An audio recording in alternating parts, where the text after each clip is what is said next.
a la filosofía antigua, por ejemplo, por allá en sus inicios, en la Grecia antigua, y recuerda a Sócrates, pues Sócrates tenía un ejercicio filosófico que llamaba la mayéutica, una práctica filosófica.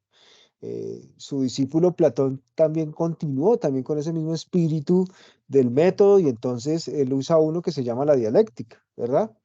Inclusive en Aristóteles podemos decir que también hay una forma de sistematizar su pensamiento es a través del tratado filosófico, a través de las taxonomías, las clasificaciones de las que tanto se identifica la filosofía aristotélica. Entonces, digamos que desde antiguo la filosofía no se puede pensar sin el método. Y el método, de alguna manera, da cuenta de cómo pensamos en filosofía. Si bien es cierto que la filosofía es una actividad diletante, una actividad libre, una actividad profundamente reflexiva, también está acompañada por un modo de hacer las cosas, ¿sí? Un modo de hacer las cosas. Y entonces es muy importante que ustedes, estudiantes de filosofía y bueno, en general cualquier persona que tenga cierto interés por el conocimiento filosófico, sepa también de que hay unos métodos, hay unas formas de filosofar, hay unas orientaciones, y entonces esto es lo que hace también más enriquecedor y más provechoso el camino de la filosofía, porque al haber un método, digamos que tenemos un camino. La palabra métodos en griego tiene que ver justamente con el camino. Entonces hay unos caminos transitados por la historia de la filosofía y entonces pues tenemos ni más ni menos que los que les comentaba en la antigüedad, la mayéutica, la dialéctica o el tratado filosófico. También tenemos, por supuesto, el método fenomenológico, el hermenéutico, que son métodos mucho más contemporáneos, más allegados un poco a nuestras realidades socioculturales, a nuestras realidades históricas particulares. Y entonces es a partir de eso que quisiera esta mañana hablar un poco sobre cómo podríamos pensar una filosofía ambiental desde la fenomenología. Unas aproximaciones desde Edmund Husserl y Merleau-Ponty. Este es el tema que yo propongo para esta mañana.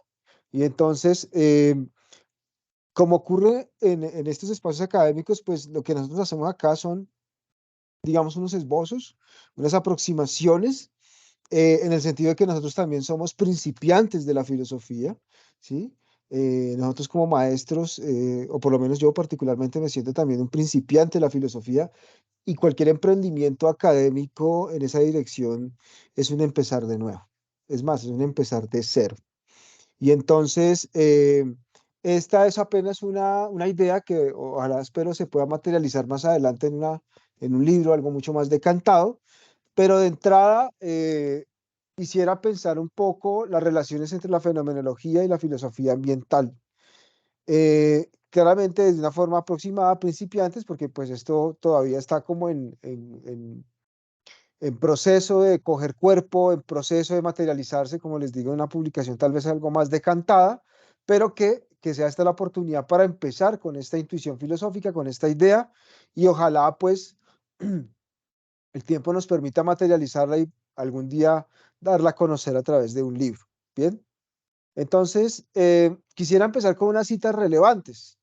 Esta idea que me surge a mí de pensar la fenomenología con la filosofía ambiental parte inicialmente de mis experiencias académicas en el curso de fenomenología y del que yo pues a bien ha tenido el programa de asignarme desde el año pasado en el curso de fenomenología. Y bueno, gracias a ese curso me ha permitido otra vez volver a las fuentes de la filosofía. Yo les confieso, yo hice mi tesis sobre la fenomenología de Michel Henry de la maestría. La hice con uno de los, digamos, de los grandes que tuvo la fenomenología en Colombia, que fue Guillermo Hoyos Vázquez. Eh, Él y Daniel Herrera, otro también gran maestro mío, y tuve la fortuna de tener la formación de dos grandes de la fenomenología en Colombia, Guillermo Hoyos y Daniel Herrera, ambos murieron, pero tuve la fortuna de hacer la experiencia de la investigación postgradual con Guillermo Hoyos. Y entonces, gracias a este curso de fenomenología, he vuelto otra vez a encantarme de este ámbito de la filosofía que tanto nos alecciona y tantas cosas tiene todavía que decirnos, sobre todo en nuestro presente. Entonces, Quisiera leer una cita muy relevante de un libro de Edmund Husserl, que en realidad es un compendio de varios ensayos. eh, ya digamos, la crisis de las ciencias europeas y la fenomenología trascendental, que es la obra de la cual se inspiran todas estas reflexiones filosóficas que conectan fenomenología y filosofía ambiental, es una obra póstuma de Husserl, ¿no? O sea, ya estamos hablando de un Husserl supremamente maduro, pero también muy consciente del clima espiritual que se estaba viviendo en Europa durante los años 30. Recordemos que ya para esta época Husserl es un autor proscrito, tanto por el nacionalsocialismo como por, pues obviamente su condición de judío, ¿no? Entonces, estamos hablando que es un autor proscrito que está siendo perseguido y además, pues, también está un poco como finalizando sus investigaciones sobre la fenomenología, aunque decir que finalizando es un decir porque la fenomenología de principio es una filosofía inacabada, y ya les voy a mostrar por qué es una filosofía inacabada. Entonces me gustaría leerles esta cita de entrada, que para mí es una cita muy impactante, muy importante de la fenomenología y también de esta obra de la crisis de las ciencias europeas. Dice así. Cito a Husserl: meras ciencias de hechos hacen meros seres humanos de hechos. El cambio de la valoración pública fue inevitable, en particular después de la guerra, y ella, tal como lo sabemos, en la en la generación joven, se transformó en un sentimiento hostil. Para nuestra indigencia vital, oímos decir, esta ciencia no tiene nada que decirnos. Justamente, ella excluye por principio las preguntas que, en nuestros desdichados tiempos, son candentes para los seres humanos abandonados a perturbaciones fatales. Las preguntas por el sentido, por el sinsentido de toda esta existencia humana. No exigen en su generalidad y necesidad de parte de todos los seres humanos reflexiones generales y su respuesta a partir de intelecciones racionales.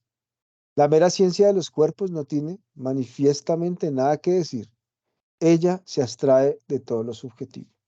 Entonces, en esta cita podemos por lo menos percibir el talante crítico que plantea la fenomenología frente a una, digamos, a una expresión espiritual, podemos decirlo de alguna manera, que es el positivismo, ¿sí? ¿Por qué digo que es una expresión espiritual? Porque también hace parte de la historia de la ciencia humana y de la ciencia europea, ¿sí? El positivismo es un invento de la filosofía europea y tiene sus raíces en Augusto Comte, aunque Husserl en esta obra en particular los remonta un poco más antes de Comte y los pone a dialogar desde Galileo Galilei, ¿no? Entonces, de alguna manera, uno de los, digamos, de los hijos grandes de la filosofía moderna es la ciencia, claramente, es la ciencia. Si ustedes pueden indagar esto, si ustedes tuvieron formación en filosofía moderna, pues Descartes, Kant, Hume, Locke, todos estos filósofos modernos reivindican cómo la ciencia transformó todo el escenario, no solamente científico, sino también social de la humanidad europea. Y entonces, por eso digo que el positivismo es una expresión espiritual también, ¿sí? Entonces la fenomenología pues sería otra expresión espiritual, pero entonces que desarrolla una idea de la ciencia desde otro lugar epistémico absolutamente distinto, y ese lugar epistémico distinto es ni más ni menos que el mundo de la vida, ¿sí? Eh, Aquí en esta cita en particular me gustaría señalar, por ejemplo, los conceptos de sentido de la existencia humana o sin sentido de la existencia humana. O sea, este es otro elemento fenomenológico, y es que la fenomenología es una ciencia que, a diferencia del positivismo, reivindica el valor del sentido, ¿no? Digamos que para el positivismo científico el sentido no es tan relevante como los datos, como los hechos, ¿sí? Entonces, ahí se ve usted claramente en esta cita: mera ciencia de hechos hace meros seres humanos de hechos, ¿sí? Entonces, esta es una de las, digamos, este es el carácter de denuncia que tiene esta obra tan bonita de Crisis de las Ciencias Europeas, porque está efectivamente haciendo una denuncia frente a los excesos del positivismo, tanto en la academia europea como en la sociedad. Entonces, esta es una cita para mí relevante dentro de esta interpretación que propongo entre la fenomenología y la filosofía ambiental. ¿Por qué? Porque uno de los elementos críticos al momento de pensar el medio ambiente es ni más ni menos que el papel que juega la ciencia, la tecnología y la industria. Y cómo eso ha impactado negativamente en el planeta Tierra. ¿Eh? Entonces, ¿por qué hay que pensarnos fenomenológicamente el medio ambiente? Porque hay que plantear nuevamente la crítica contra el modelo de ciencia que ha creado la devastación ambiental a la que asistimos hoy en día. ¿Eh? Entonces, es por eso que considero que es pertinente proponer una relación entre el método fenomenológico, ¿cierto? Y la filosofía ambiental. ¿Ve? Porque plantea una crítica donde deconstruimos, casi en un sentido derridiano, o sea, deconocemos el concepto de deconstrucción de Derrida, otro método de la filosofía contemporánea, es heredero del concepto de destrucción de Heidegger, ¿sí? Y entonces, ese sentido de la deconstrucción es un poco, para decirlo en términos fenomenológicos, hagamos una revisión, un examen de autocrítica de lo que es la ciencia hasta el momento, ¿sí? Y al hacer ese examen de autocrítica, pues nos toca revisar esa idea de ciencia que parte desde Galileo y que adquiere su punto máximo de expresión con el positivismo del siglo XIX y comienzos del XX que critica Husserl.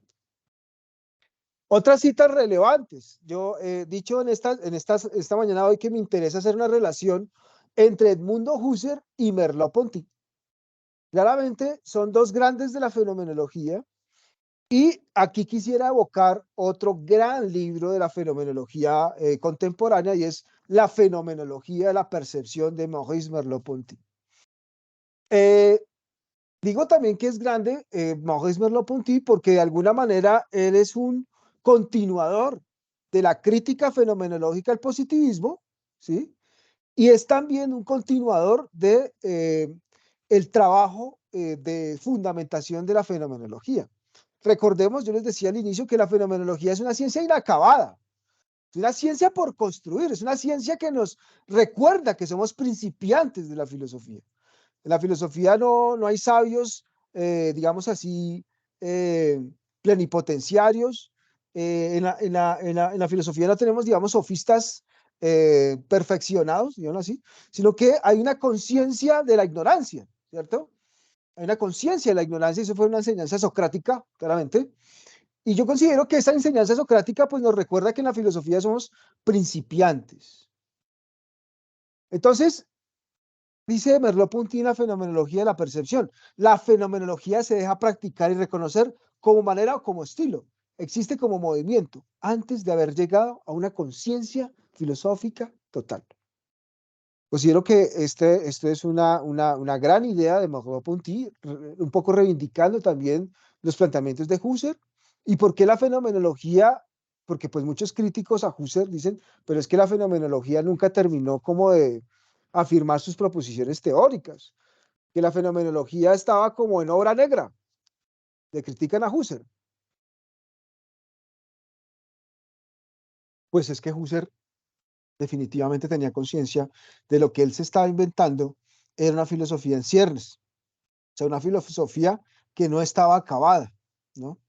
Que es una pretensión que sí tiene el positivismo. El positivismo de alguna manera abre el conocimiento y lo cierra, pero la fenomenología no. La fenomenología es parte que el conocimiento humano es un conocimiento, primero es absoluto, es abierto, está abierto, este concepto de lo abierto también muy interesante, que entre otras cosas ustedes encuentran en la filosofía de Heidegger, el ser en apertura. Entonces también hay muchas de las cosas que plantea Heidegger que son retomadas por Husserl, que son calcos de Husserl, y ya pues iremos viendo por qué, si nos da el tiempo, por supuesto, pero eh, esta idea de la ciencia como una filosofía inacabada, pues es una tesis que también encontramos en Merleau-Ponty en la fenomenología de la percepción.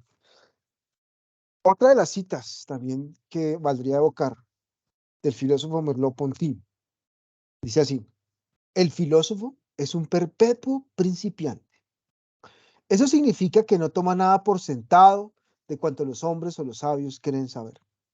Significa también que la filosofía no debe tomarse por algo sentado por cuanto haya podido decir de verdadero, que es una experiencia renovada desde su propio comienzo, que consiste toda ella en describir este comienzo y, finalmente, que la reflexión radical es conciencia de su propia dependencia respecto de una vida irreflexiva, que es su situación inicial y constante y final.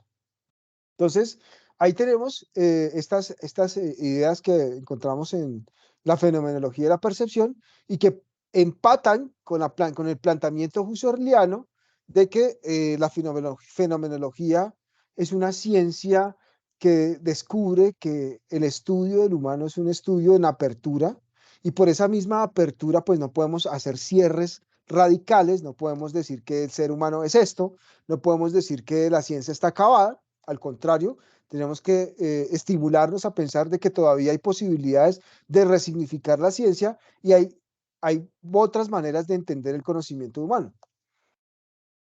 Entonces, para mí estas citas son relevantes al momento de pensar las relaciones entre fenomenología y filosofía ambiental. Bien, entonces, a modo de introducción, la propuesta de lectura se inspira en una conferencia que imparte Husserl en Praga en el año de 1935. Este es un año donde Husserl da bastantes charlas, y el libro que conocemos de la crisis de las ciencias europeas y la fenomenología trascendental reúne, esta es una obra que se sistematiza en la Husserliana en el volumen 7. En ese volumen 7 se sistematiza esta obra y se le denomina así, y digamos que se sistematiza como en los años 50, más o menos. Entonces, esta obra da cuenta de esas conferencias que da Husserl, una de esas en Praga, ¿cierto? Y es un texto testamentario. ¿Sí? Es un texto testamentario en el que, de algún modo, el filósofo da las puntadas finales de su proyecto fenomenológico en medio de una situación espiritual dominada por la crisis. Es la obra póstuma de Husserl, ¿no? Es la obra póstuma de Husserl, y entonces esta obra, cuando sale a la luz, pues genera mucho desconcierto en el ambiente filosófico, porque pues introduce unas categorías filosóficas que no estaban ni en las dos grandes obras de Husserl, ni en Investigaciones Lógicas, ni en Ideas. Ese concepto es el de la Lebenswelt, o el mundo de la vida. Entonces, muchos seguidores de la fenomenología de Husserl se desconcertaron, otros no se desconcertaron. Maurice Merleau-Ponty es uno de los que no se desconcierta, sino que al contrario es el que logra visualizar las grandes novedades que propone Husserl en esta obra, particularmente de sus avances, de una filosofía que no se queda en el costado del realismo filosófico, ni tampoco se queda en el costado del idealismo filosófico. Recordemos que dos de las obras de Husserl, como Investigaciones Lógicas y Ideas, que son dos grandes obras de Husserl, donde se sistematiza la fenomenología de una forma mucho más rigurosa, esas obras habían afirmado efectivamente un poco el polo cartesiano de la fenomenología. La fenomenología tiene una reivindicación de Descartes, no lo podemos negar, y tiene una reivindicación de Descartes básicamente en su primer momento del método, que es la reducción trascendental o la reducción eidética. Entonces resulta, palabras más, palabras menos, que cuando nosotros conocemos los fenómenos, entramos en una relación directa con el fenómeno, ¿no?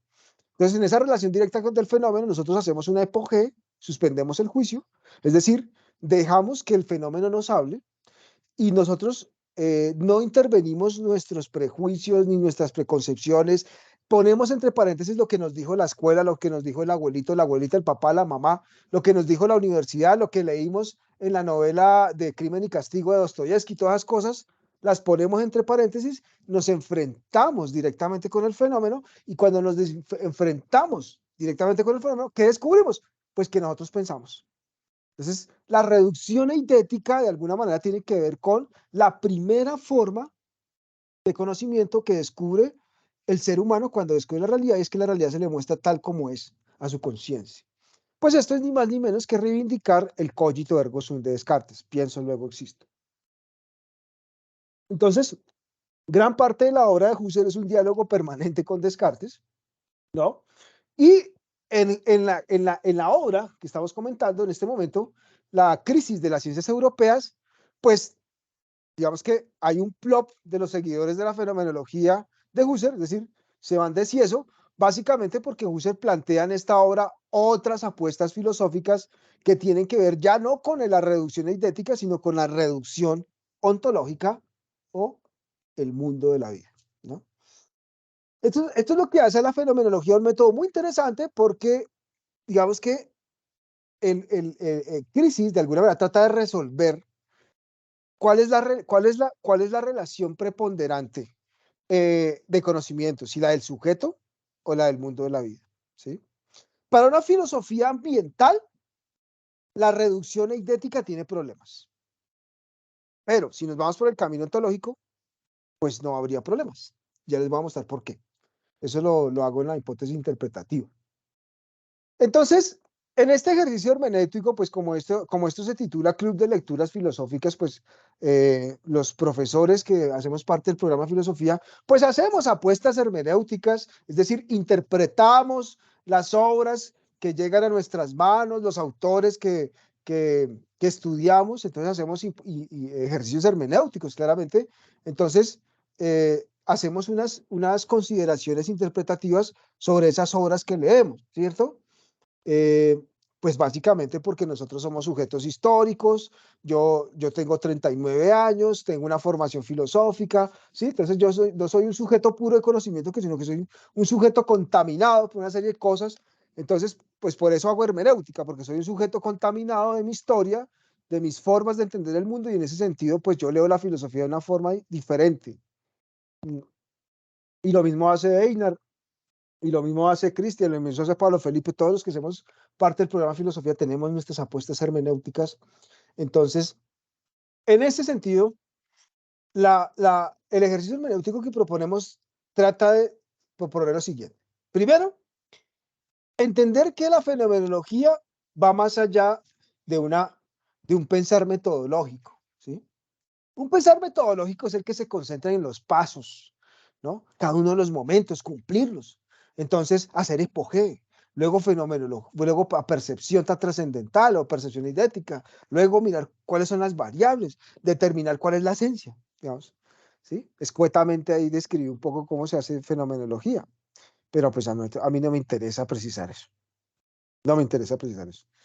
Eh, Porque creo que la relación entre fenomenología y filosofía ambiental va más allá y va más allá porque trata un poco de establecer un poco cuáles son los fundamentos epistemológicos, fenomenológicos que nos permiten abordar una filosofía ambiental. Más bien estoy en esa dirección. Y en segunda instancia, también estamos más allá de la discusión que dije anteriormente entre cuál de los dos caminos optamos en la fenomenología, si el camino cartesiano o el camino ontológico. Ustedes identifican esa descripción de los caminos en un ensayo muy bueno que les recomiendo de un fenomenólogo que se llama Isaac Kern. Es un ensayo que se titula Los tres caminos a la reducción fenomenológica trascendental en la filosofía de Edmund Husserl. Un gran ensayo. Isaac Kern, yo cito ese estudio en esta investigación. Pero entonces yo digo que hay que ir más allá de eso para poder entrar a conectarnos con la filosofía ambiental. Entonces, aquí en esta parte hermenéutica le estoy diciendo qué es lo que yo no voy a hacer.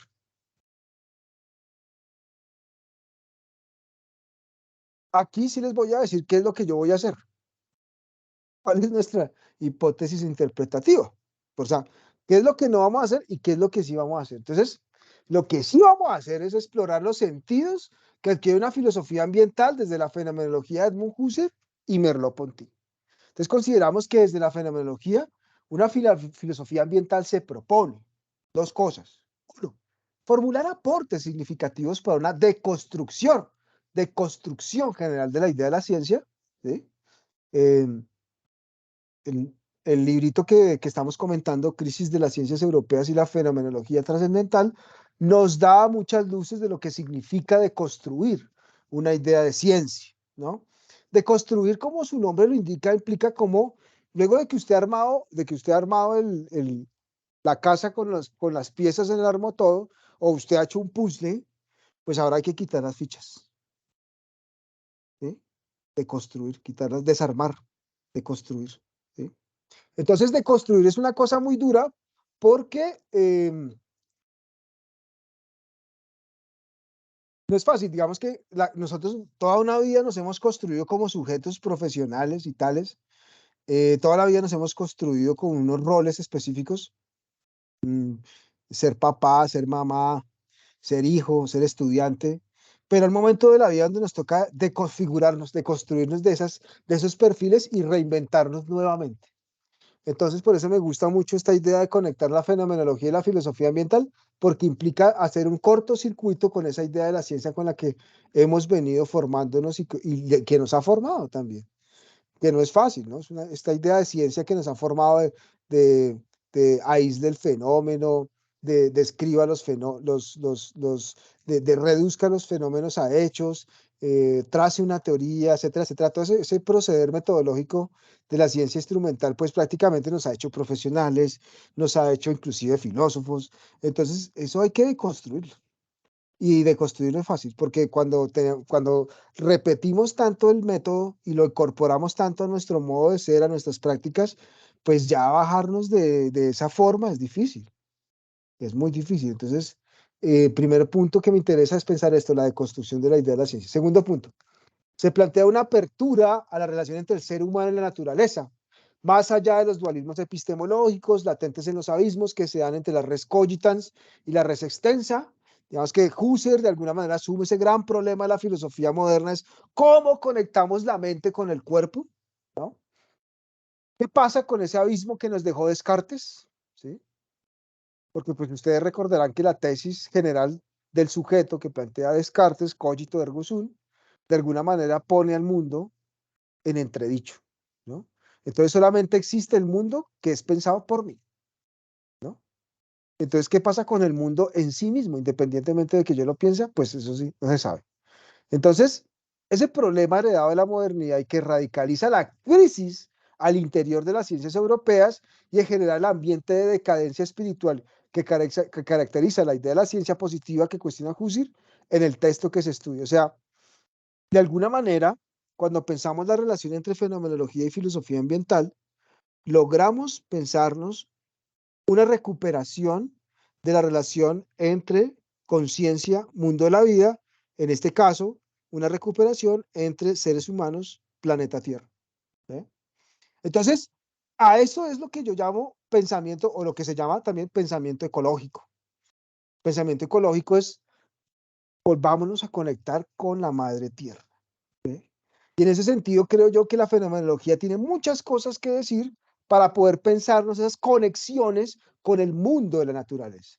Ir más allá de los abismos que creó la filosofía moderna, que de alguna manera también son heredados por Husserl. Recordemos que en Husserl tenemos esa, esa discusión entre si nos vamos por el cogito o si nos vamos por el mundo de la vida. En el mismo Husserl se encarna esa tensión, eso no desaparece.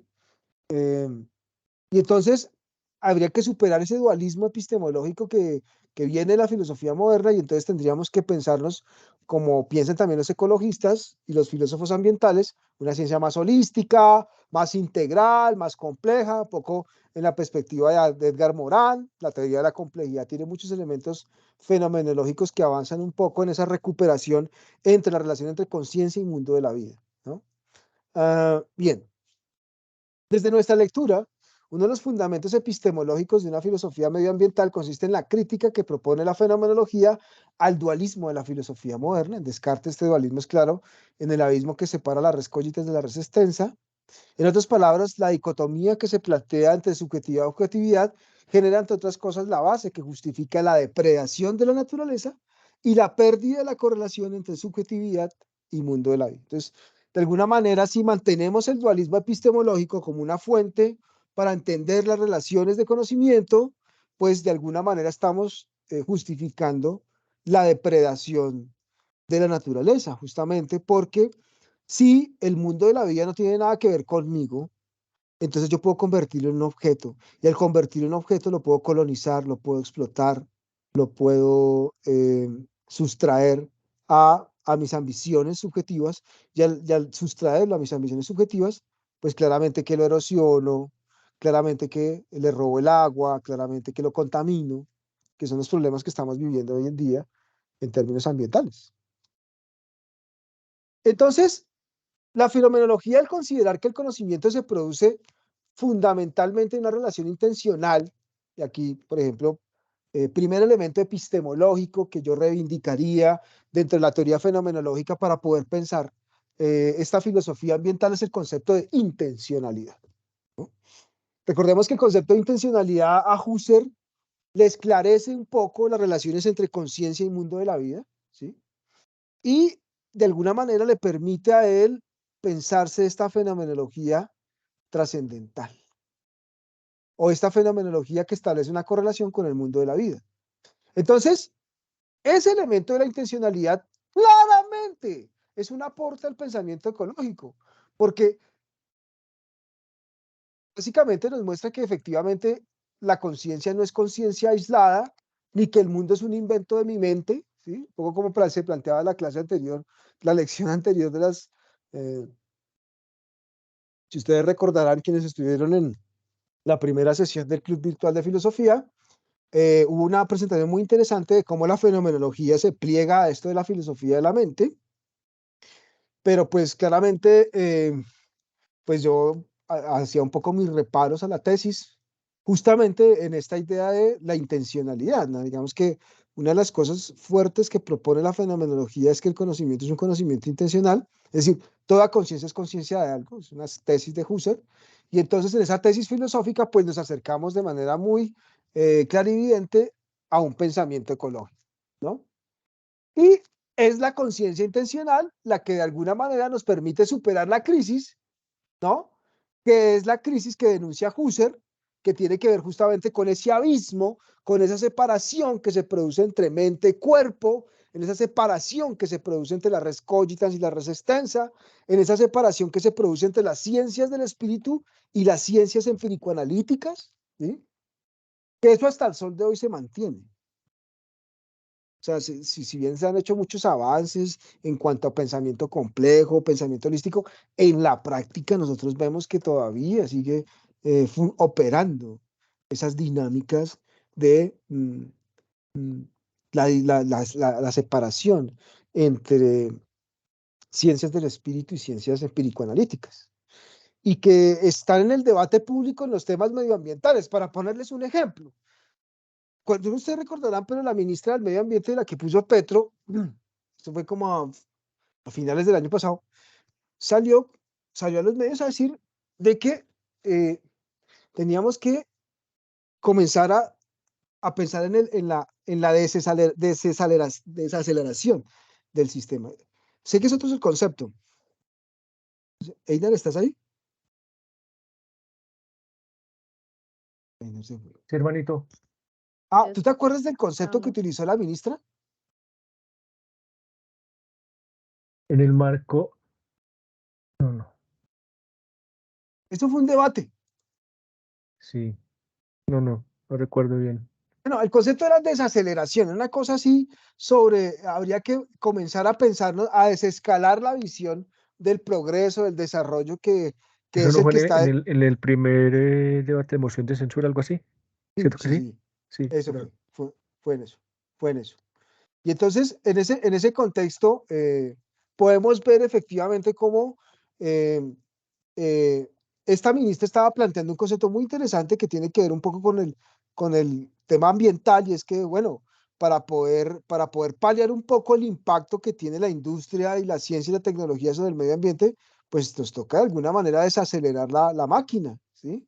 Y desacelerar la máquina implica pensarnos las relaciones con el medio ambiente ya no en función del progreso y desarrollo, sino en función de, oiga, bajémosle al sistema acelerado que andamos y tratemos de involucionar un poco, pero involucionar no significa atraso, sino implica eh, pensarnos la calidad de vida también con el medio ambiente. Claramente, cuando eso dijo la ministra, pues se prendieron las alarmas y efectivamente fue cuestionada porque como, entonces la interpretación también de las ciencias empírico-analíticas hay detrás de ese juicio, ¿sí? Que nos íbamos a atrasar, que nos íbamos a dar un papel, si ya somos subdesarrollados, nos vamos a subdesarrollar más. Juicios así absolutamente vacíos de contenido, digamos, filosófico profundo y sencillamente se privilegiaba la racionalidad empírico-analítica. Entonces ahí les muestro yo en la cotidianidad de nuestra realidad nacional cómo efectivamente opera todavía el abismo entre el mundo de las ciencias del espíritu y las ciencias empírico-analíticas, y cómo hay una confrontación si tomamos como punto de debate el tema del cuidado y el tema del medioambiental, ¿sí? Entonces, claramente ahí tenemos un ejemplo real de cómo pues opera esta tesis que estamos planteando hoy de acerquemos la fenomenología con la filosofía ambiental, pero también tratemos de superar la crisis que domina en un contexto donde las separaciones, las miradas yuxtapuestas, las miradas también privilegiadas desde un sector social como puede ser la industria, pues le hacen daño un poco a una visión más armónica entre conciencia y mundo de la vida, ¿no? Eh, Claramente que una idea de la ciencia afirmada en el dualismo, en los órdenes epistemológicos y antropológicos, de cierto modo permite que la subjetividad asuma que la naturaleza es un objeto dispuesto a ser explotado y manipulado según el recurso de la técnica. Y pues aquí yo me inscribo un poco en la línea de la filósofa Ana Patricia Noguera Echeverry y también del filósofo Jaime Alberto Pineda Muñoz. Ellos ambos, sobre todo Ana Patricia Noguera Echeverry, que es una profesora de la Universidad de Manizales, ha hecho unos aportes muy importantes sobre filosofía ambiental. Entonces, es muy interesante, pero en Colombia es uno de los países en Latinoamérica donde más se ha trabajado el tema este de la filosofía ambiental y es justamente la Universidad de Manizales como el centro de estudios que ha promovido este tipo de investigaciones. Yo quisiera mencionar la investigación de estos dos filósofos, filósofa y filósofo, filosofía ambiental y fenomenología, el paso del sujeto al objeto a la trama de la vida en clave de la pregunta por el habitar poético contemporáneo. Esto considero que es muy, es muy importante esta investigación porque nos conecta efectivamente con lo que estamos queriendo señalar acá de cómo logramos recuperar la relación entre conciencia y mundo de la vida, que es un poco lo que busca Husserl como objetivo ante la crítica, ante su crítica de la crisis de las ciencias europeas. O sea, la alternativa que Husserl explora es, oiga, tratemos de pensarnos fenomenológicamente la ciencia y en ese sentido hermanemos la conciencia con el mundo de la vida. Y solamente en ese hermanamiento, en esa relación de confraternidad, digámoslo, en esa empatía que se da entre estas dos esferas de la realidad, pues logramos de alguna manera superar la crisis. Entonces, dicen así los filósofos, cito este texto, la crisis de la modernidad, la crisis de la modernidad será entonces la crisis de la razón que nos enceguece, cuando eclipsa con la alteridad, con lo otro como naturaleza silenciada. La crisis de la modernidad es la crisis del predominio de una visión dualista de oposición entre hombre y naturaleza, sujeto a objeto, donde el hombre y la sociedad moderna dominan la naturaleza, objetivándola, cuantificándola y explotándola sin límites. Claramente, en esta voz filosófica encontramos unos elementos muy interesantes para poder pensar cómo la fenomenología sale al paso de la división sujeto-objeto, hombre-naturaleza, campo, urbanidad, también es un dualismo ahí que se aplica un poco en las ciencias sociales, campo-ciudad, y cómo esos dualismos pues terminan haciéndole daño a una visión más armónica entre la conciencia y el mundo de la vida. Entonces, partiendo de estos elementos, decimos que una fundamentación fenomenológica a la tematización del medio ambiente nos aporta cuatro elementos. Esto de orden teórico. Primer elemento, superar el dualismo entre mente y cuerpo. En este sentido se propone una superación al dualismo ontológico, antropológico y epistemológico que caracterizó la filosofía moderna. Segundo, distinguir que el conocimiento es intencional o de correspondencia entre subjetividad y mundo de la vida. Tercero, recuperar una concepción más integral y holística del conocimiento humano. Y cuarto, apreciar la ciencia y su método desde el a priori del mundo de la vida y que plantea la fenomenología de Husserl. Quisiera que tuvieran en cuenta estos cuatro momentos de la fundamentación fenomenológica, que es lo que un poco hemos hecho en esta parte introductoria de la charla, y tratemos de analizarlo. Me gustaría que pues también el auditorio participara, que pudiésemos eh, aplicar estos cuatro conceptos, ¿no? Que hacen parte de la fundamentación fenomenológica de una filosofía del medio ambiente en esta experiencia audiovisual que les voy a mostrar, que les voy a enseñar en este momento. Bien, entonces dura más o menos 10 minutos, pero yo creo que tenemos el tiempo, sería como el remate de la charla. Eh, Como les digo, pues este proyecto que les he presentado en esta mañana, pues es un proyecto que está en ciernes, que está en un proceso de maduración. Y entonces en este momento, pues lo que hacemos es tratar de eh, habituarnos un poco a una idea, ¿no? Que todavía necesita maduración. Entonces, aquí les voy a compartir esto.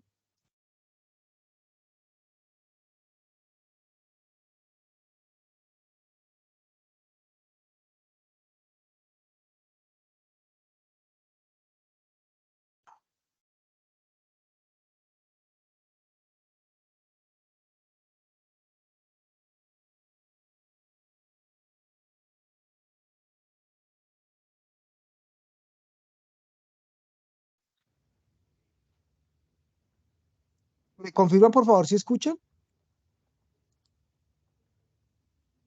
No, Juan, en este momento estamos No, viendo, señor. pero no. Falta No se usted. escucha. No, es que Me ha todavía está. gustado su disertación. Ah, bueno, excelente. Entonces, espérate, primeramente, la primera parte no se escucha, la primera parte es silencio. Ah, vale.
Bonjour. Savez-vous où habite Monsieur Van Gogh? Si c'est lui que vous cherchez, il a passé le pont tout à l'heure. Il est allé par là-bas. Merci.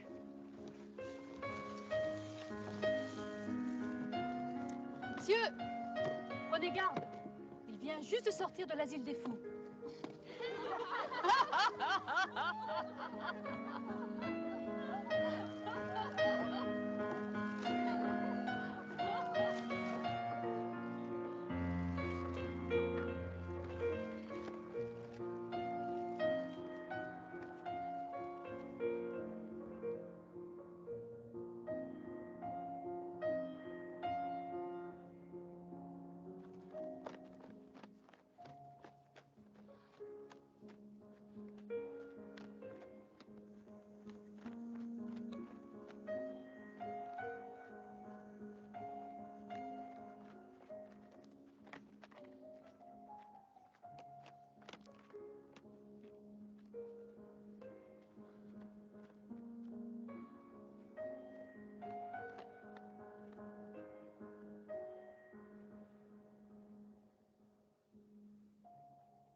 Vous êtes Vincent Van Gogh, n'est-ce pas?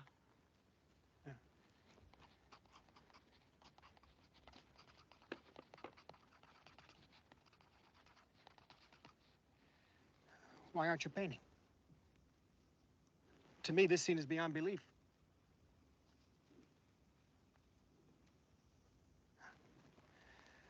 A scene that looks like a painting does not make a painting. If you take the time and look closely, all of nature has its own beauty. And when that natural beauty is there, I just lose myself in it. And then, as if it's in a dream, the scene just paints itself for me. Yes, I consume this natural setting. I devour it completely and whole. And then when I'm through, the picture appears before me complete.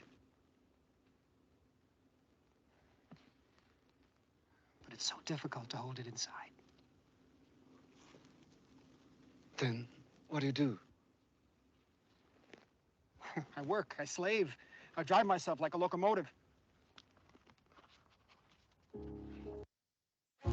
Hey!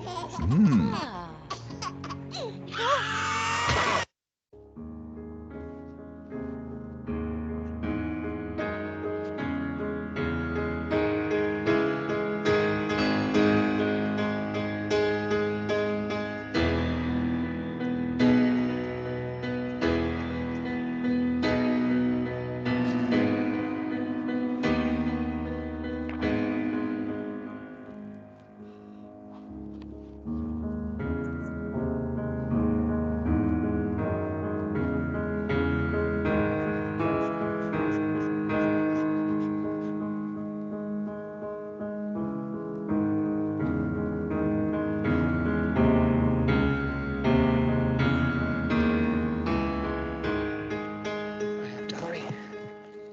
Time's running out.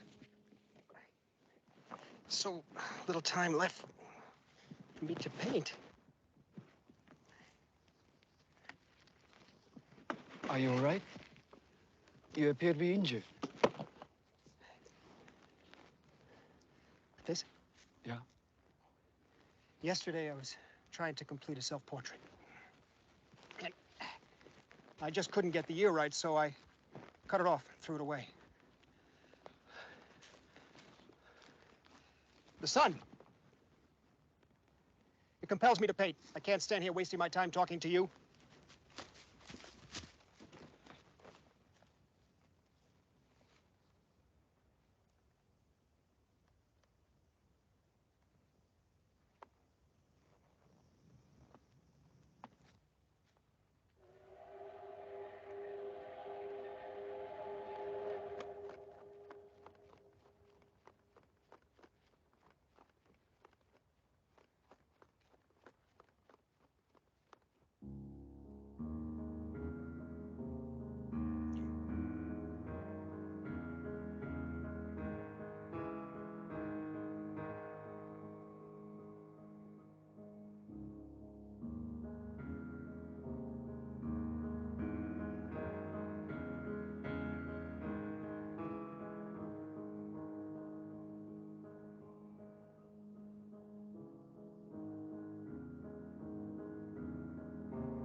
Bien.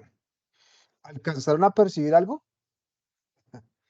Esa es una de los sueños de la película Kurosawa. Esta es una película de un director japonés de apellido Kurosawa. La película se llama Sueños. Y este sueño en particular se llama Cuervos, ¿no? Eh, entonces, el ejercicio básicamente consiste en tratar de pensarnos entonces aquí los principios que hemos enunciado de fundamentación fenomenológica de una filosofía ambiental, es decir, cómo en este corto, la película Sueños, podemos pensar el dualismo, la superación del dualismo entre mente y cuerpo, o no se puede pensar, o no, o se mantiene el dualismo. ¿Cómo podemos distinguir que el conocimiento es intencional? ¿Cómo podemos recuperar una concepción más integral y holística del conocimiento humano? ¿Y cómo se puede apreciar la ciencia y su método desde la teoría del mundo de la vida que plantea la fenomenología de Husserl? Básicamente esos cuatro aspectos quisiera que pudiesen considerar.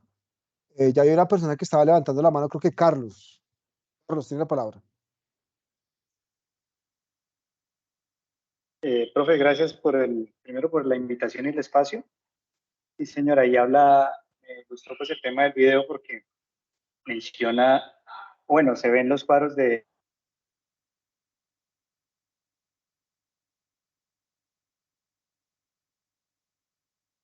Dimos, Carlos.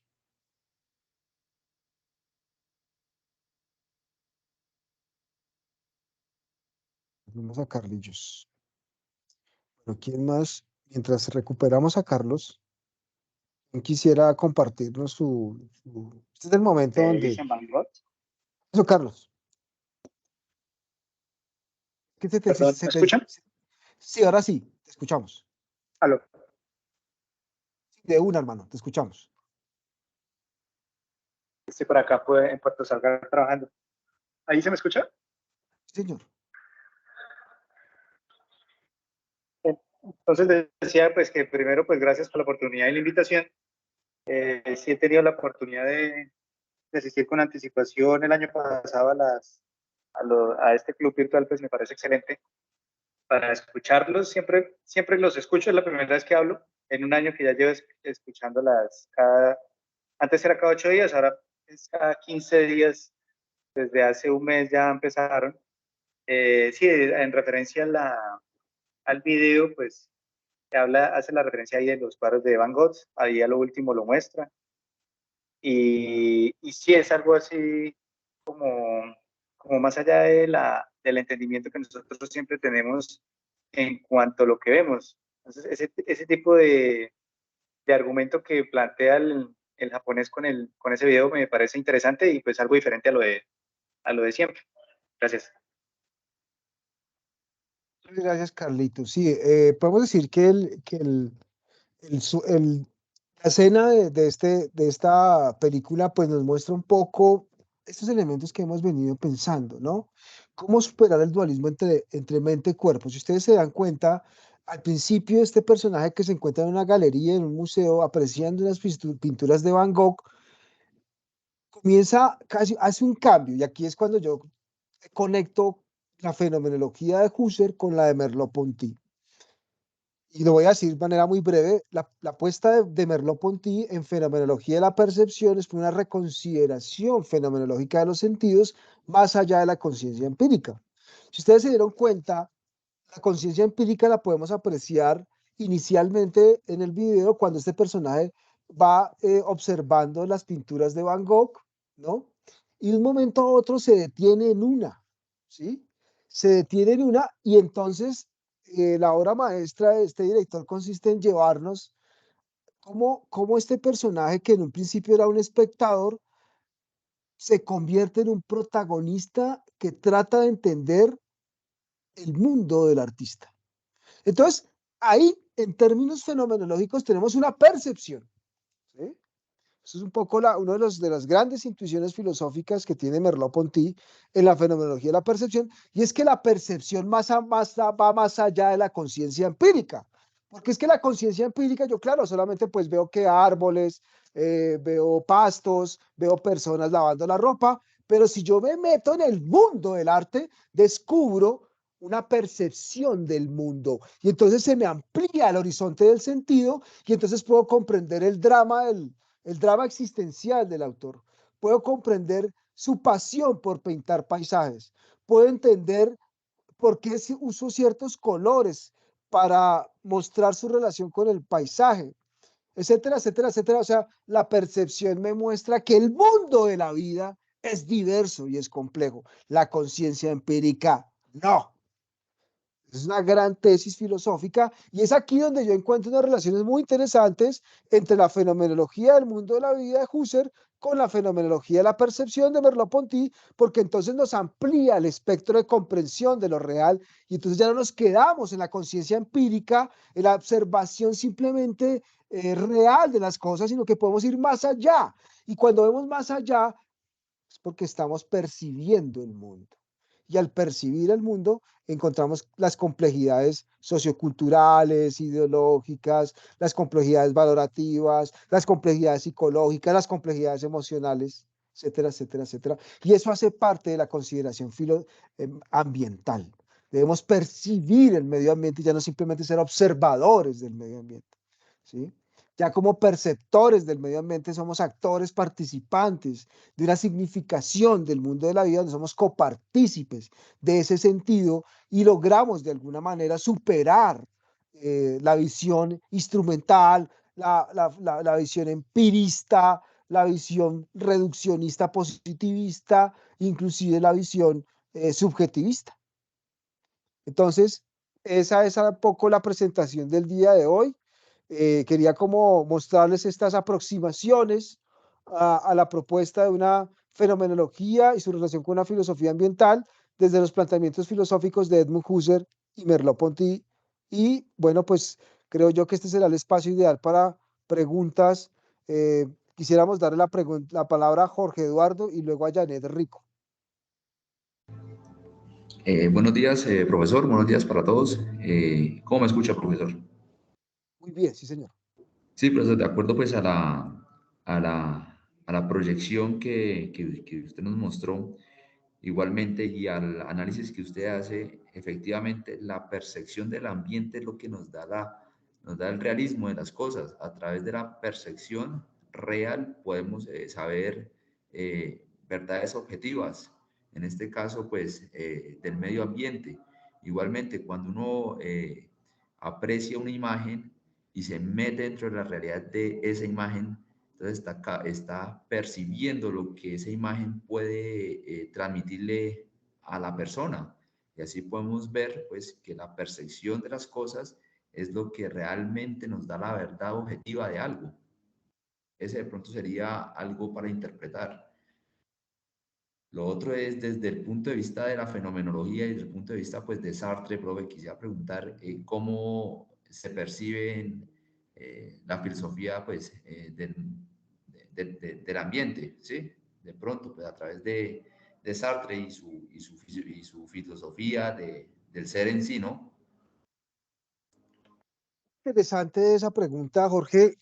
Yo hasta ahora estoy, como te digo, estoy explorando el terreno de las relaciones entre fenomenología y filosofía ambiental. He logrado identificar algunas cosas valiosas en Husserl, también en Merleau-Ponty, y me parece que usted ha entendido muy bien ese concepto de la percepción y toda la potencia fenomenológica que tiene la percepción en Merleau-Ponty y cómo se integra efectivamente a una visión del medio ambiente, ¿sí? Porque pues no es lo mismo pensar que un árbol es un palo con un poco de hojas, a decir que el árbol tiene vida, a decir que el árbol conecta con nuestra relación con la naturaleza. Entonces, cuando hacemos ese tipo de valoraciones, eso es importante para una conciencia ambiental, porque entonces ya el árbol no es un palo que está obstruyendo mi camino hacia la casa, y entonces yo lo tumbo y le doy martillo y le doy hacha, que sería un poco la visión empírica instrumental. La visión fenomenológica de la percepción diría, no, el árbol hace parte de un medio ambiente, tiene una historia, tiene una potencia ontológica profunda y que hay que, digamos, respetarla. Ahora, sobre Sartre, yo te confieso que para mí es un desafío poder pensarnos el medio ambiente en la perspectiva fenomenológica de Jean-Paul Sartre por varias cosas. Primero porque la fenomenología de Sartre está más encaminada un poco a pensarnos temas como la libertad, temas como la nada, la náusea, por ejemplo. Entonces la fenomenología de Sartre está más encaminada un poco a la interioridad del mundo subjetivo y entonces inclusive el tema de la nada también, ¿sí? El tema de la nada, el nihilismo, los planteamientos que encontramos, por ejemplo, en El ser y la nada de Jean-Paul Sartre. Entonces yo te diría que para mí es un desafío pensarnos cómo podría ser esa consideración sartriana al medio ambiente. Yo sospecho que sería una visión también crítica porque pues él tiene también textos muy desde la perspectiva del marxismo y él también tiene como esa derivación no existencial del medio ambiente que a mí también me interesa. A mí me interesan también esas miradas sociológicas, políticas, económicas al medio ambiente, porque yo creo que allí también la fenomenología descubre otros elementos muy importantes. Pero de entrada te podría decir que la fenomenología de Sartre nos lleva un poco al tema de la interioridad, al mundo de la subjetividad, de la libertad, y habría que mirarlo, analizarlo con más detalle. Me pones tarea. Muchas gracias. Bueno, gracias a usted, Janet, profesor. Janet tenía la mala. Luego Janet y Tony. Buenos días. Buenos días. ¿Me escuchan bien? Sí, señora. Profesor, buenos días y a todos los compañeros. Bueno, ante todo y como compañero anterior, agradecer estos espacios maravillosos para poder hablar de arte. Con respecto a Sueños de Akira Kurosawa, que este es el sueño octavo, si no estoy mal, considero que hay una percepción abierta de acuerdo al marco de composición narrativa, profe, porque me recuerda muchísimo, me hace un paralelismo con un cuento llamado Wanfo de Marguerite Yourcenar, en donde alrededor del personaje se crea un marco de composición narrativa, es decir, que se juega con el tiempo. Y en este caso, cuando el personaje entra en el mundo de Van Gogh, se da cuenta de que hay una relación más allá de la literariedad, es decir, que hay una relación con la metáfora y con la ficción. Y a través de ese lugar se alimenta una percepción corpórea de una realidad externa y se alimenta una visión holística. Muy bien lo dice el personaje de Van Gogh, cuando intenta captar el tiempo, intenta captar la naturaleza, pero solamente en cuanto hay una anulación del yo, en cuanto hay una anulación del ego en constante pugna con el artista, que es lo que le sucede a la persona que intenta crear. Cuando intenta anular entonces ese ego y se encuentra con el mundo ficcional, con esa realidad que hay alrededor, puede haber entonces una traducción, como diría Hodderlink, una traducción del mundo de la afuera, una traducción también de lo que me está pasando a mí. Y en ese instante ya no hay anulación, sino hay danza, hay comunión. Y cuando se presenta esa comunión, entonces, profe, hay polisemia. Muy interesante las apreciaciones de Janet. Mire que me parece muy interesante porque tú te abriste inclusive a la literatura, a una hermenéutica literaria, bellísimo. Muchas gracias por esa lectura. Quedo muy pendiente para mirarlo de Yourcenar y claramente, sí, digamos que la producción cinematográfica de Kurosawa es una producción muy sugestiva y muy estimulante para pensar cosas. Entonces, claramente encontramos aperturas muy interesantes que tienen que ver también con el tema de la filosofía ambiental, porque la filosofía ambiental de alguna manera trata de pensarnos la integralidad de los saberes, involucrar un poco la poesía, la literatura, en esta visión un poco más integral de la naturaleza y no quedarnos simplemente, como diría Husserl, en una ciencia de hechos, porque una ciencia de hechos pues produce hombres de hechos, claramente. Muchas gracias por tu intervención. A Muchas ver, aquí gracias, también, profesor. Tony. Adelante, Tony. Muy bueno. Felicitaciones. Y te escuchamos muy bajito. Sí, Revisa el sonido. ahí qué tal. Súbele más, súbele. A ver, ahí qué tal. Ahí ya un poquito más. Bueno, sí. No, felicitaciones por este espacio, profesor. Saludos a todos los compañeros. Profesor, yo siento que la fenomenología parece que nos desconectara un poco del pensamiento crítico. O sea, creo que la esencia de la filosofía está en eso precisamente, sin necesidad de hablar de positivismo, de darle a estos matices que a través de las escuelas se han venido dando. Por ejemplo, el tema de la minería extractiva, que yo veo que pareciera que corresponde más a ideologías que a una realidad. Cuando se habla del fracking, se aborda desde la emotividad, desde cierto concepto de los númenes, de la madre tierra, como usted lo acabó de mencionar, pero detrás de eso hay también hay unas razones. Si el silicio, el germanio, si el cobre no se hubieran extraído de la tierra, ni siquiera tendríamos posibilidades de la civilización como la concebimos, ¿no? Entonces, ¿hasta qué punto la fenomenología, y yo no sé si Husserl hubiera tenido en la cabeza esto que se está dando hoy, de justificar algunas ideas políticas que van de la mano con conceptos que no tendrían que serlo, que son desde un punto de vista técnico y desde un punto de vista de las necesidades del ser humano? Entonces, sin demeritar, porque yo me conmuevo ante un cuadro, me conmuevo ante las películas de Kurosawa, pero cada tema tiene un área sin llegar a la especialización que criticaba precisamente Husserl, pero dentro de ese todo hay unas razones que son de sentido común, de la posibilidad de supervivir, de la misma existencia del ser humano. Entonces, siento que hay una desconexión entre pensamiento crítico y lo que pretendía Husserl, que es ver la filosofía, la ciencia, el conocimiento, nuestras emociones, nuestra intencionalidad dentro del mismo paquete que es la conciencia, que no existe por fuera del ser humano, y eso le da una visión especial a todo nuestro conocimiento. Eso era, profesor, mi inquietud. Gracias. Gracias a ti, Tony. Una pregunta muy interesante, muy desafiante también. Yo creo que tú has tenido una posición bastante crítica con Husserl. Me alegra mucho porque inevitablemente estamos en un espacio de formación filosófica que motiva a eso. Y me parece muy importante que tengamos también nuestras posiciones críticas respecto de los autores, sobre todo de los clásicos. Y Husserl es uno de esos. Entonces, felicitarlo por eso.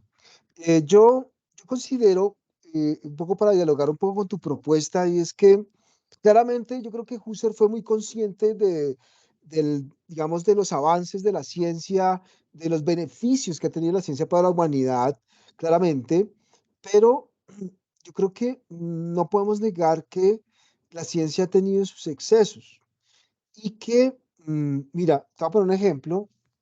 Albert Einstein, Albert Einstein, un personaje muy importante dentro de la ciencia moderna y de la sociedad contemporánea. Albert Einstein, uno de los creadores de la teoría de la relatividad, ¿no? Y ve tú a mirar, tú sabes muy bien las aplicaciones que generó la teoría de la relatividad. O sea, estamos diciendo que inclusive la tecnología celular se debe en gran parte a las aplicaciones del relativismo.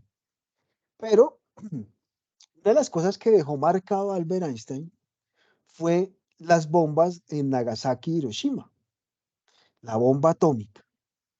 Eso lo dejó marcado, y tú sabes muy bien que las bombas atómicas y en general la energía nuclear es la gran aplicación tecnológica de los planteamientos de Einstein acerca de la relatividad del tiempo y demás, y la antimateria y todas esas cosas. Entonces, fíjate que después de esa situación de que Estados Unidos lanzara sus bombas atómicas a Japón y matara un poco de gente, pues resulta que Albert Einstein se vuelve un pacifista. Y tú puedes mirar la obra, que es muy grande, la obra de Einstein después digo, de Hiroshima y Nagasaki. El hombre se va por todo el mundo a dar conferencias de paz, ¿no? Y tiene una visión muy crítica de la ciencia, inclusive de su propia teoría de la relatividad. Ese es un ejemplo. Hay otro ejemplo que me parece muy interesante. Te puedo decir, Ernesto Sábato, por ejemplo. Ernesto Sábato, el escritor argentino, hizo un doctorado en física. Creo que su investigación fue sobre justamente física nuclear, una cosa así. El tipo estaba en el top de la ciencia, el tops de los años 30, y el hombre de un momento a otro dice, no, toda esta vaina es cuestionable, toda esta vaina desaparece la vida subjetiva. Y te puedo invitar a que leas un poco, por ejemplo, un ensayo de Ernesto Sábato muy bello que se llama Hombres y Engranajes, donde él hace toda la crítica y toda la deconstrucción a la idea de la ciencia, que en la que él se formó como doctor en física. Y ve tú a mirar, Ernesto Sábato, años después, fue el que hizo el informe contra los asesinatos que practicó este dictador Rosas en la Argentina. Entonces, bien, ahí tú tienes dos ejemplos de dos grandes de la cultura universal que tuvieron posiciones críticas respecto de los grandes avances de la ciencia. Y yo creo que esa es la postura fenomenológica, justamente, que hay que revisarnos críticamente la ciencia, porque como bien tú has dicho, la ciencia claramente nos ha dado, aquí todos pasamos por un quirófano. Difícilmente alguien que me diga, no, yo nací por una partera. No, increíble, pero la mayoría, todos, estamos acá respirando, gracias a los inventos de la medicina en el quirófano. Pero yo creo que hay que poner el pero también. Es una posición ahí. Bueno, gracias, Tony. Janet y luego John Henry y después Janet. John, Sí, muy bien. te escuchamos, hermano. Ok, el comentario me era un poco corto porque no quería ampliarlo.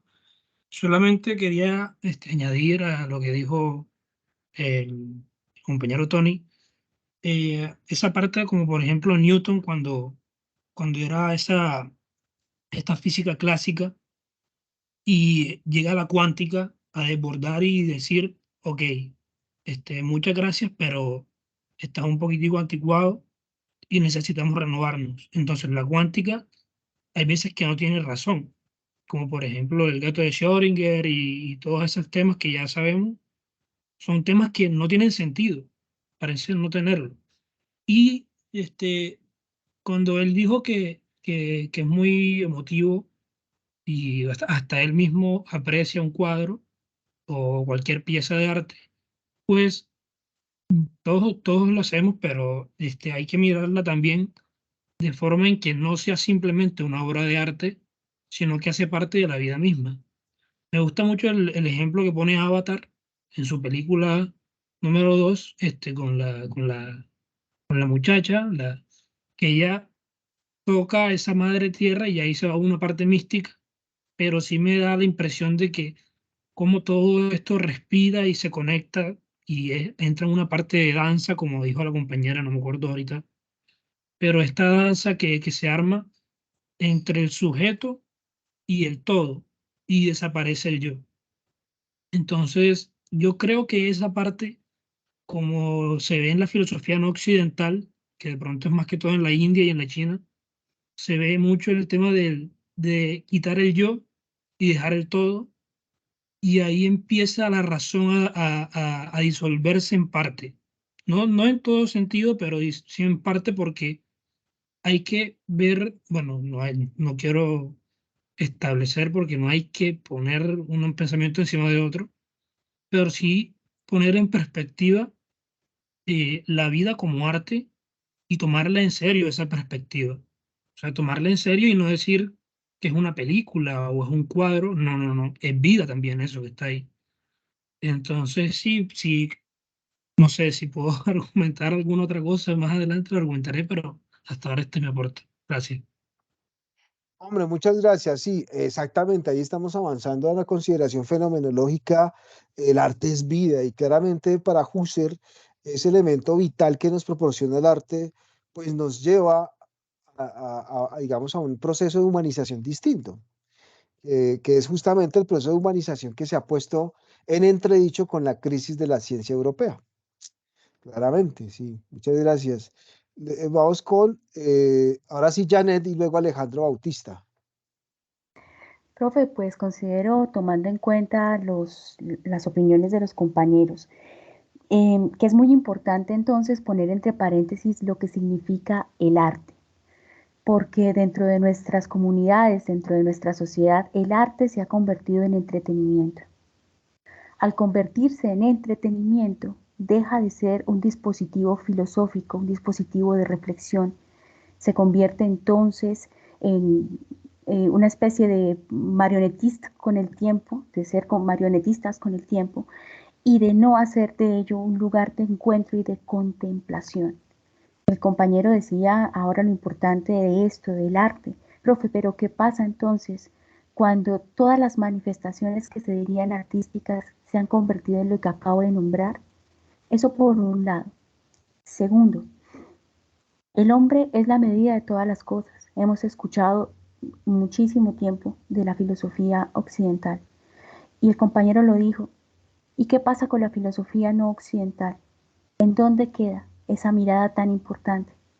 Por ejemplo, en las comunidades indígenas latinoamericanas. Hay una socióloga muy interesante que se llama Silvia Rivera Cusicanqui, que nos invita a pensar en una teoría que se llama la teoría Cheje, en donde reconocemos en la contradicción el mestizaje y al mismo tiempo nuestra relación con la naturaleza.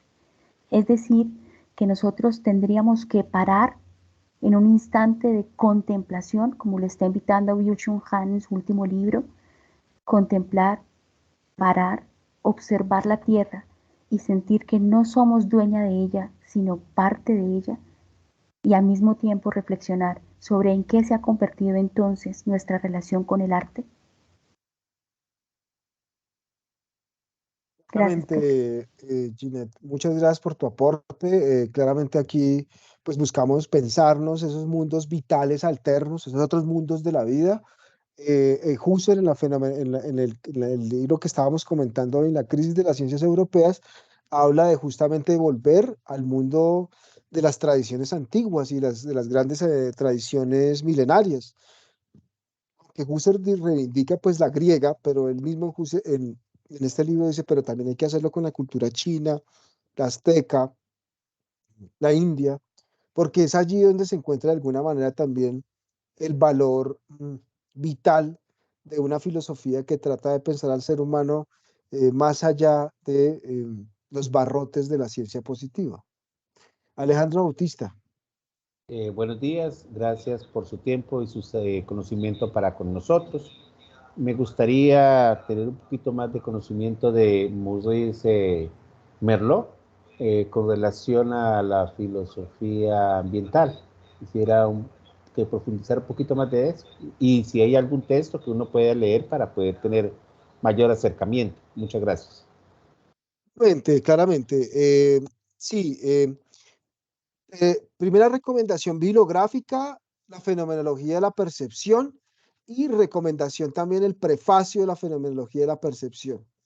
Es un prefacio que prácticamente es una reivindicación de Husserl en otros aspectos fundamentales, pero sobre todo recuperando un poco la crítica al positivismo, la crítica a Descartes, el dualismo, el, el por qué la fenomenología le presta atención a las esencias, algunos de los temas que aparecen en este prefacio, y también por qué hay que pensarnos la percepción. Entonces, yo considero que este es el gran aporte que hace Merleau-Ponty a la fenomenología, es tratar de, digamos que la fenomenología sí efectivamente logró de alguna manera darle lugar a los sentidos, ¿no? Los sentidos.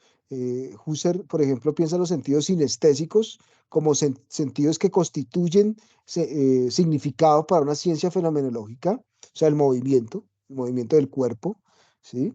Esto es muy importante, la gestualidad, la corporalidad, estas cosas son muy importantes inclusive para la antropología. Ustedes saben que la antropología hace una cosa que se llama la etnografía. Y hay una cosa que me parece muy chévere de la fenomenología de Merleau-Ponty con su idea de la percepción, es que va muy de la mano con lo que hacen los antropólogos, sobre todo cuando están haciendo, por ejemplo, descripciones de comunidades, ¿no? Entonces, esto es muy interesante porque hay que abrirnos a los otros campos disciplinares. Los filósofos tenemos que hacernos amigos del antropólogo, del sociólogo, del historiador, del científico. Esa es nuestra tarea, también ser funcionarios de la humanidad, diría Husserl en la crisis de las ciencias europeas. Entonces, hacernos funcionarios en la humanidad implica dialogar con otras disciplinas. Entonces, un concepto que nos permite a nosotros como filósofos, situados en la fenomenología, entrar en diálogo con esas otras disciplinas, particularmente con la antropología, lo digo yo, es la percepción. A ver, ¿por qué lo digo? Voy a ponerles un ejemplo. Un ejemplo. Resulta que un ejemplo que viene de la antropología propiamente. Carlos Castaneda es uno de los grandes investigadores de la antropología latinoamericana y él tiene una saga muy interesante sobre el peyote, ¿sí? El peyote.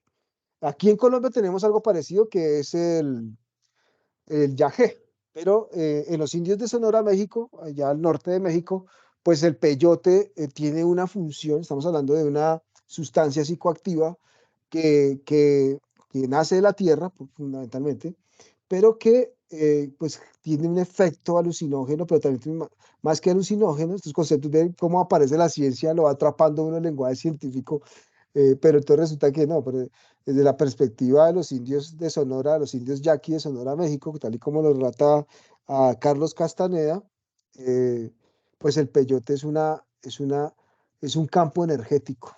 ¿Usted cómo cambia la cosa? Entonces resulta que no es un alucinógeno, como nos dice la ciencia occidental, sino que es un campo energético. Y entonces, al ser eso, el peyote, un campo energético, nos conecta con una espiritualidad, ¿no? Entonces, una cosa muy, muy linda, yo les recomiendo un libro que se llama Las experiencias de Don Juan, de Carlos Castaneda. eh, la percepción que le muestra este Juan, que es una especie de chamán de los indios yaqui, que se ubica en Sonora, México, al norte de México, pues le enseña a Carlos Castaneda, que se va a hacer la etnografía ya del peyote, cómo esto le amplía la percepción del mundo y cómo esto lo ingresa a una nueva concepción del mundo de la vida.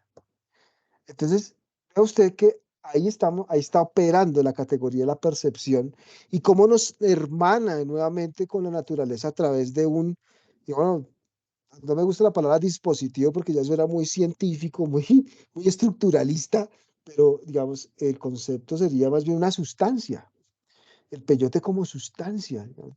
Utilicemos la categoría fenomenológica, las esencias, la esencia peyote nos lleva a una percepción de la realidad distinta y nos abre el camino a una espiritualidad.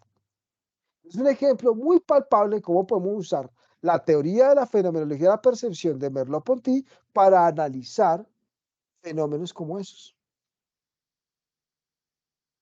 Y tenemos John Henry y Wilder. Pero Einar, usted dirá, ¿paramos o seguimos? Juan Sebastián, bueno, las dos últimas intervenciones de John Henry Wilder y bueno, en primer lugar agradecerles a todos los que puntualmente asistieron a esta conferencia muy nutrida, muy buena participación y pues obviamente a vos todo tu apoyo con este espacio que pues efectivamente la idea es que nos encontremos, nos escuchemos y permitamos estos elementos también.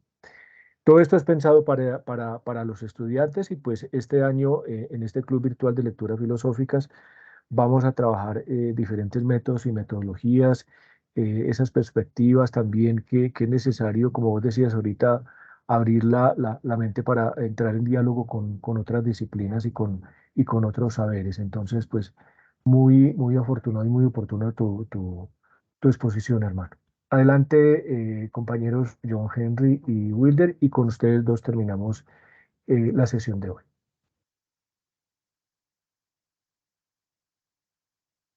¿Se me escucha bien? Hola, hola. Sí, te escuchamos. Sí, hermanito, adelante. Ok, quería hablar de la religión para continuar con el tema de la vida la vida que nace, valga la redundancia, en conceptos, por ejemplo, como lo es en la religión, y lo que es, por ejemplo, en las religiones chinas, en las religiones que hay en la India, y cómo eso moldea su estilo de vida, su sociedad, todo eso. Pero entrando al tema que había tocado el profesor, el tema del yagé Es un tema del que me había empapado porque, bueno, de razones ahí personales. Pero lo que se agrega, según lo que están diciendo, y el que era el padre de todo esto es Timothy Leary, creo que lo pueden investigar y aporta mucho de una visión muy fenomenológica sin quererlo, porque realmente él lo hace de una parte muy experimental y muy poco conceptual. Pero bueno, él aborda el tema del DMT, que es la partícula esta de Dios que se le llama en las sagradas, así en las sagradas sociedades tipo India, tipo aquí en Colombia también la hay. Eso lo que hace es llevar al ser humano y al yo a derretirlo y es lo que hace el yagé, dejar el yo a un lado. O sea, pero de disolverlo, la disolución del ego se le llama también. Entonces, ya viéndola de una forma recreativa, que ya por ejemplo podríamos abordar la relación que tiene este tema con el tema, por ejemplo, de la marihuana o otras drogas. Por ejemplo, el tema de la marihuana, mucha gente lo utiliza para conectarse con la madre tierra. Y hay gente que vive bien así, o sea, pero no estoy diciendo que sea una forma buena ni sana, porque no lo comparto eso. Pero hay gente que lo utiliza de esa forma y allá utilizan ese que es aún mucho más fuerte y lo utilizan para vivir el todo y lo experimentan de esa forma. Y por más que yo estaba viendo un podcast un día, ya para terminar, no quiero alargarme, estaba viendo un podcast sobre que dos estaban como que abordando el tema, pero uno era psicólogo y le gustaba mucho el tema de la neurociencia y no quería aceptarlo, que era un tema de eso. Él decía que era un tema más que todo de conexiones neuronales. Y yo decía, pero bueno, ok, y la conexión neuronal no es vida también. O sea, si la conexión neuronal es lo que nos proyecta, es una vida que nos refleja el todo, pues estamos experimentando desde una forma fenomenológica el todo y visualizándolo, sintiéndolo, oliendo, escuchando, y desde ahí se puede analizar bastante el tema de, por ejemplo, de cómo disolver el yo y de hacerlo una realidad. Entonces, hasta ahí mi aporte. Un poco místico, pero ahí está. Gracias, muy valioso. Sí, señor. Hilda. Bien, pues como último punto quería añadir que con respecto pues a lo del peyote podría decirse que al consumo pues de este elemental pues ya se asumiría que las percepciones humanas se amplificarían pues a tal punto que inclusive podría percibirse el ente que subyace detrás de un fenómeno. Es decir, por ejemplo, podría percibir la conciencia detrás de un lago que observo, detrás de una planta, detrás de un árbol que pues puedo llegar a observar, cosa que normalmente con la percepción limitada que posee el hombre, regularmente se requieren a veces de elementales como estas plantas, por ejemplo el peyote o estados alterados o amplificados de conciencia para poder percibir pues ya aquella, aquella conciencia que subyace pues ya un fenómeno en la naturaleza como los que mencioné hace un momento. Muchas gracias. Las dos intervenciones están muy semejantes, pero no olvidemos que estamos en filosofía. Y lo interesante, y por eso les recomiendo, es que busquen a Carlos Castaneda. La obra de Carlos Castaneda es una obra filosófica fuerte, donde pues el peyote adquiere un sentido, como usted bien lo ha dicho, nos abre las percepciones del mundo de la vida, pero todo eso hace parte de una obra antropológica y filosófica que reivindica conocimientos ancestrales, que reivindica concepciones filosóficas de los pueblos amerindios. Entonces, eso también hace parte de la tarea y es parte del trabajo, ¿no? Lograr con estas percepciones, pues, sistematizar también ese mundo de la vida que está desconocido. Muy bien, muchas gracias. Jared quiere decir algo, pero no sé si escuchemos. Jared, rápido. Súper rápido, profe, revisar los textos sobre los trabajos de María Sabina. De Sabina. ¿Qué hay en María Sabina? María Sabina es la gran sabedora del peyote en México, profe. Bueno, muy bien. Voy a tomar eso como referencia porque uno hablando es de Carlos Castañeda, pero está María Sabina. Oye, muchas gracias por el aporte y bueno, agradecido con Einar, con todos ustedes, por dedicar el tiempo a filosofar en un sábado y bueno, que sigamos así filosofando porque solo así pues la vida se hace más llevadera. Muchas gracias a todos. Gracias. Gracias.